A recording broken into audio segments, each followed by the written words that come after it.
ಆಜಿ ಮಸಾಲಾ. ಎಂತ ಅಡಿಗೆಯ ರುಚಿಯಾಗೋ ರಹಸ್ಯವು 20 ರೂಪಾಯಿ. ಬೆಂಗಳೂರಿನ ಸಸ್ಯಕಾಶಿ ಅಂತಲೇ ಕರೆಯಲ್ಪಡುವ ಲಾಲ್ಬಾಗ್ನಲ್ಲಿ ಫಲಪುಷ್ಪ ಪ್ರದರ್ಶನದ ಸಂಭ್ರಮ ಮನೆ ಮಾಡಿತು. ಈ ಬಾರಿಯ ಸ್ವಾತಂತ್ರ್ಯ ದಿನಾಚರಣೆಯ ಸಂಭ್ರಮದ ಪ್ರಯುಕ್ತ 220ನೇ ಫಲಪುಷ್ಪ ಪ್ರದರ್ಶನಕ್ಕೆ ಜನಸಾಗರವೇ ಹರಿದು ಬಂದಿದೆ. ಹೂಗಳ ಸೌಂದರ್ಯದ ಜೊತೆಗೆ ಈ ಬಾರಿ ಗಂಗರ ಸಾಮ್ರಾಜ್ಯದ ಇತಿಹಾಸವನ್ನ ಹೂವಿನ ಕಲಾಕೃತಿಗಳ ಮೂಲಕ ಅನಾವರಣ ಮಾಡಲಾಗಿದ್ದು, ಅದ್ಭುತ ಫ್ಲವರ್ ಶೋಗೆ ಇವತ್ತು ತೆರೆ ಬೀಳಲಿದೆ. ಈ ಕುರಿತ ಒಂದು ರಿಪೋರ್ಟ್ ಇದೆ, ಬನ್ನಿ ನೋಡ್ಕೊಂಡು ಬರೋಣ.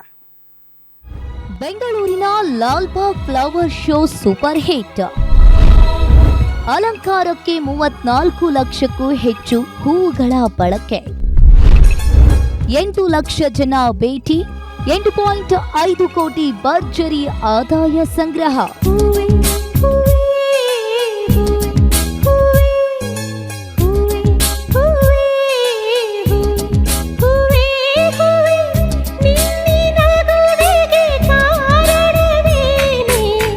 ಬೆಂಗಳೂರಿನ ಲಾಲ್ಬಾಗ್ನಲ್ಲಿ ಆಯೋಜಿಸಲಾಗಿರುವ 220ನೇ ಫಲಪುಷ್ಪ ಪ್ರದರ್ಶನಕ್ಕೆ ಜನರ ರೆಸ್ಪಾನ್ಸ್ ಅದ್ಭುತವಾಗಿದೆ.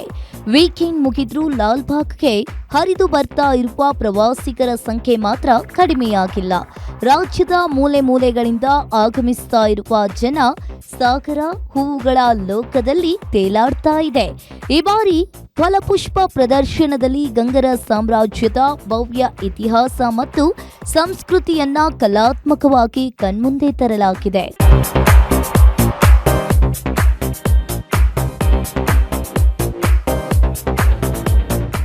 ಈ ಬಾರಿಯ ಪ್ರದರ್ಶನದಲ್ಲಿ ಜನರ ಕಣ್ಣು ಕೋರೈಸ್ತಾ ಇರುವುದು ಬೇಗೂರಿನ ನಗರೇಶ್ವರ ದೇವಾಲಯ, ಶ್ರವಣಬೆಳಗೊಳದ ಭಗವಾನ್ ಗೋಮಟೇಶ್ವರ ಮೂರ್ತಿ, ತಲಕಾಡಿನ ಐತಿಹಾಸಿಕ ದೇವಾಲಯಗಳು ಹಾಗೂ ಚಾವುಂಡರಾಯ ಬಸದಿಯ ಹೂವಿನ ಪ್ರತಿಕೃತಿಗಳು.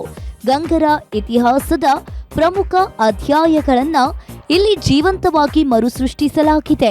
ಈ ಭವ್ಯ ಕಲಾಕೃತಿಗಳಿಗಾಗಿ ಬರೋಬ್ಬರಿ 34 ಲಕ್ಷಕ್ಕೂ ಹೆಚ್ಚು ಹೂವುಗಳನ್ನು ಬಳಸಲಾಗಿದ್ದು, ಅಮೆರಿಕ ಹಾಗೂ ಇಂಡೋನೇಷಿಯಾ ಸೇರಿದಂತೆ 4 ವಿದೇಶಗಳಿಂದಲೂ ಅಪರೂಪದ ಹೂವುಗಳನ್ನು ತರಿಸಿ ಅಲಂಕರಿಸಿರುವುದು ಈ ಬಾರಿಯ ವಿಶೇಷ.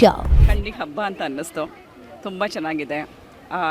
ಆನೆನ ಮಾಡಿರೋ ರೀತಿ, ಒಳಗೆ ಫ್ಲವರ್ ಡೆಕೋರೇಷನ್ನು, ಗಂಗಾ ಡೈನಾಸ್ಟಿ ಬಗ್ಗೆ ಸ್ಕೂಲಲ್ಲಿ ಓದಿದ ನೆನಪು, ಆಮೇಲೆ ಎಲ್ಲ ಮರ್ತೋಗಿತ್ತು.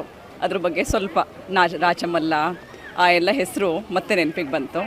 ತುಂಬ ಚೆನ್ನಾಗಿದೆ. ಆ್ಯಂಡ್ ಪ್ರತಿ ವರ್ಷನೂ ಬರೋಕ್ಕಾಗಲ್ಲ, ಬಟ್ ಈ ವರ್ಷ ಬಂದಿರೋದು ತುಂಬ ಖುಷಿ ಅನ್ನಿಸ್ತಾ ಇದೆ. We all enjoying because of the excellent preparation done by the government. We are happy to be here and we are enjoying with our family and whole Bangalore is celebrating. Thanks for arranging nice festival here as a flower festival. We all liking it. Thank you very much. ಹೂವುಗಳ ನಡುವೆ ಗಂಗರ ಇತಿಹಾಸವನ್ನ ನೋಡಿ ಪ್ರವಾಸಿಗರು full ಫಿದಾ ಆಗಿದ್ದಾರೆ. ನಾವು ಶಾಲಾ ದಿನಗಳಲ್ಲಿ ಪುಸ್ತಕಗಳಲ್ಲಿ ಓದಿದ್ದ ಗಂಗರ ಇತಿಹಾಸ ಲಾಲ್ಬಾಗ್ನಲ್ಲಿ ಕಣ್ಣೆದುರು ಬಂದಂತಾಗಿದೆ. ಬೆಂಗಳೂರಿನಲ್ಲಿ ಇರುವವರು ಈ ಅದ್ಭುತ ಪ್ರದರ್ಶನವನ್ನ ಮಿಸ್ ಮಾಡಿಕೊಳ್ಳಲೇಬಾರದು ಅಂತ ಸಾರ್ವಜನಿಕರು ಸಂತಸವನ್ನ ವ್ಯಕ್ತಪಡಿಸ್ತಾ ಇದ್ದಾರೆ.